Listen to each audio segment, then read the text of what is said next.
Uzawukho se-New Jerusalem of all nations. Ingaba ukuphi na? Singomama ke belibandla, siyakumema, sikumemela kwingxikela yenkonzo yomama uvulo nyaka esizawube sinayo kunye ne-Woman of God, Prophetess Amorin Dyan. Siyakumema ke ukuba ube lapha kule ndawo. Wena mama okukhaliswa indaba yabantwana, wena mama othi umtshato wakho khonto inhle kuyo, wena mama uthi awunaxolo, akho nto ihamba kakuhle, iza ube kunye nathi singomama belibandla. Uzofumana imfundiso engobomi bakho khona ukuze ufike endlini yakho uphethe imfundiso erayithi, khona ukuze umtshato wakho uhambe ngendlela erayithi.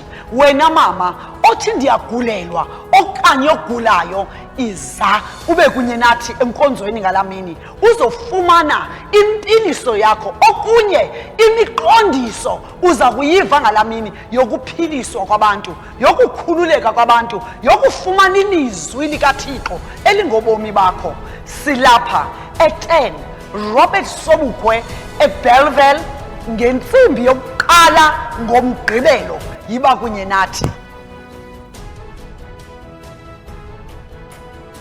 We are inviting all women to come and join us in this women's service on the 24th of January 2026 at number 10 Sobukwe Road in Bellville, Cape Town. Come and experiencing life-changing. If you are sick, come and get your healing, deliverance for your marriage. We're inviting you to come and pray with us. Don't miss out. And remember, bring your faith. You're going to need it. Groete reg oor die wêreld. U word genooi na 'n gesalfde diens, 'n geneesingsdiens. Die salwing wat kragtig en magtig gebruik word deur ons hoofvrou, die profetes van hierdie huis, Amorin Dyan. U word genooi na sy eerste diens van die jaar.